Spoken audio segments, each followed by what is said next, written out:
Kalian pernah dengar nggak dengan kata-kata Majapahit? Ya, sebuah kerajaan yang sangat luas, sangat besar, luasnya bahkan melebihi Indonesia sekarang, hampir mencakup seluruh Nusantara. Kok bisa sih sampai sebesar itu? Gimana sih awalnya dia berdiri dan berkembang sampai sebesar itu? Jangan kemana-mana, inilah Guru Denny bercerita. Pada zaman dahulu, tahun 1293, ada seorang yang bernama Raden Wijaya. Nah, Raden Wijaya ini adalah keturunan Singosari. Singosari itu sebuah kerajaan yang letaknya di Jawa Timur, tepatnya di Kota Malang. Saat ini ada bagian atau daerah yang namanya Singosari. Nah, itu bekas kerajaan Singosari dulu. Nah, orang ini hidup di lingkungan istana seperti biasa. Tapi pada waktu itu teman-teman, Singosari ini diserang oleh Jayakatwang. Jayakatwang itu seseorang dari Singosari juga melakukan pemberontakan ke Singosari. Singosari diserang habis-habisan dengan kekuatan yang besar, akhirnya hancur lebur rata dengan tanah, kecuali Raden Wijaya. Raden Wijaya ini berhasil melarikan diri dan tidak berhasil dibunuh oleh Jayakatwang. Ada beberapa sumber yang menyatakan bahwasanya Raden Wijaya ini lari ke Madura atau ke Pasuruan dan lain sebagainya. Itu masih debatable. Tapi yang jelas dia tidak dibunuh oleh Jayakatwang. Dia berhasil melarikan diri. Singkat cerita, kemudian hiduplah di sana. Dia ingin membalas dendam kepada Jayakatwang. Akhirnya ketemu dengan pasukan Mongol yang saat itu pengen balas dendam ke Singosari. Tapi karena Singosari udah hancur, ya akhirnya dibujuk oleh Raden Wijaya biar nyerang aja Jayakatwang seperti itu. Nah, mungkin kurang lebihnya seperti itu lah. Singkat cerita, Raden Wijaya ini kerjasama dengan pasukan Mongol menghancurkan Jayakatwang dan berhasil teman-teman. Jayakatwang hancur lebur. Akhirnya si Raden Wijaya ini diberikan sepetak tanah atau daerah gitu untuk ditinggali di tepian Sungai Berantas. Nah, setelah Raden Wijaya dan beberapa orang ke sana, di sana ternyata ditemukan buah maja. Ketika mencoba memakannya, rasanya pahit. Makanya itu disebut Majapahit. Buah maja itu yang seperti ini ya teman-teman. Dan benar memang itu rasanya pahit. Sampai saat ini buah maja itu masih banyak ditemui di daerah Jawa Timur sana. Belum tahu untuk apa dan apa fungsinya, karena memang kalau dimakan nggak bisa, rasanya pahit. Oke, kembali ke Raden Wijaya. Nah, Raden Wijaya ini akhirnya pada tahun 1293 tadi berhasil membangun sebuah kerajaan, dan kerajaan itu diberi nama Majapahit.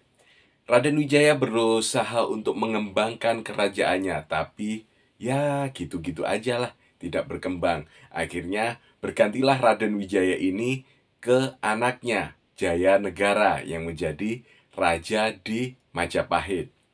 Dari sinilah kerajaan ini mulai berkembang, tapi belum berkembang banget. Nanti berkembangnya tunggu di akhir teman-teman. Bisa berkembang banget. Nah, Raja Jaya Negara ini punya staf namanya Gajah Mada, teman-teman. Nah, Gajah Mada ini adalah seorang staf biasa, penjaga raja gitulah. Kalau zaman sekarang disebut pas pampres gitulah. Nah, Gajah Mada ini berhasil untuk menangkal pemberontakan Rakuti. Rakuti itu sama kayak tadi, dia pengen memberontak gitu. Dia dengan kekuatannya, dengan strateginya, dia berhasil mencegah pemberontakan Rakuti, sehingga Rakuti ini tidak berhasil memberontak di Majapahit. Nah, mulai dari situlah nama Gajah Mada itu naik, harum namanya. punya nama, ya kan? Sampai akhirnya berganti rajanya menjadi Ratu Tribhuwana Tunggadewi. Gajah Mada ini diangkat menjadi Mahapatih. Kalau sekarang mungkin disebut Perdana Menteri lah ya, yang menjalankan pemerintahan. Kalau raja itu kan hanya simbolis dan memerintah-merintah saja, tapi kalau Gajah Mada itu atau Mahapatih itu adalah untuk mengatur semua yang berjalan di kerajaan itu. Oke, disitulah satu momen terjadi, momen besar terjadi yang diingat masyarakat Indonesia pada saat ini. Gajah Mada mengucapkan sumpah yang namanya Sumpah Palapa. Apa bunyi Sumpah Palapa ini? Bunyinya adalah dia tidak akan hidup enak sebelum menyatukan Nusantara berada di wilayah kekuasaan Majapahit. Nah, Tribhuwana Tunggadewi akhirnya digantikan oleh Hayam Wuruk. Tapi Gajah Mada masih tetap menjadi Mahapatih dan mengembangkan Majapahit pelan-pelan menjadi sangat luas. Mulai dari Jawa Tengah, Madura, Bali, Kalimantan, Sumatera, Papua yang bagian barat aja. Luas kan? Mirip Indonesia sekarang. Tapi tidak hanya itu. Menurut Negara Kertagama, itu sebuah kitab sastra karangan orang zaman dahulu, karangan Empu Prapanca, itu menyatakan bahasanya luasnya Majapahit itu tidak hanya itu saja, teman-teman. Bahkan sampai ke Malaysia, Thailand, Vietnam, sebagian dari Filipina, itu merupakan bagian dari Majapahit. Jadi luas banget dari Sabang, nggak hanya Sabang, dari Thailand sampai Papua, itu wilayah Majapahit. Sangat, sangat, sangat luas. Nah, di tangan Raja Hayam Wuruk inilah Majapahit mencapai kejayaannya, puncak kejayaannya. Wow, luar biasa sekali. Luas dan jaya. Timbul pertanyaan, apakah benar wilayah Majapahit seluas itu? Ternyata tidak, teman-teman. Menurut Slamet Mulyana dalam sebuah bukunya yang berjudul Menuju Puncak Kemegahan, daerah-daerah itu hanya merupakan fasal. Apa itu fasal? Fasal itu adalah kerajaan yang hanya tunduk secara hegemoni, secara kekuasaan, tidak secara administratif. Jadi bebas tuh mengatur negara sendiri mau apa, mau pakai hukum apa, mau bagaimana. Tapi secara hegemoni dia tunduk ke Majapahit. Dia harus bayar upeti setiap tahunnya. Balasannya apa untuk pembayaran upeti itu? Tidak, atau mendapat penjagaan dari serangan-serangan kerajaan lain, karena Majapahit ini kan sekarang udah berkembang menjadi sebuah kerajaan yang sangat besar, termasuk kekuatan militernya juga sangat besar. Nah, itu tidak termasuk daerah-daerah yang di sekitarnya, Jawa Tengah, Jawa Timur, itu semua memang secara administratif itu berada di wilayah Majapahit juga, ya, seperti itu. Jadi itu, teman-teman.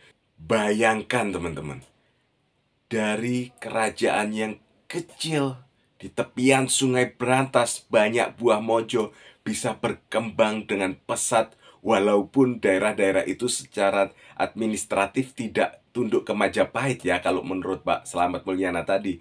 Tapi bagaimanapun juga, Majapahit adalah kerajaan yang bisa menjadi kerajaan yang super power, kayak Amerika lah. Kerajaan yang super besar, kerajaan yang megah, pengaruh budaya perdagangannya meluas ke seluruh Asia Tenggara. Walaupun sebesar itu, kerajaan Majapahit runtuh juga. Bagaimana runtuhnya Majapahit akan Guru Denny jelaskan, ceritakan di bagian lain dalam akun YouTube ini. So, bagaimana menurut kalian cerita tentang Majapahit ini? Kalau ada sesuatu yang berbeda, itu kekhilafan saya. Mari kita diskusi dengan baik di kolom komentar. Kalau ada yang salah, kita benarkan bareng-bareng. Kalau kita benar, mari kita luruskan. Kalau ada yang hikmah yang bisa diambil, silahkan diambil. Terima kasih, Guru Denny undur diri.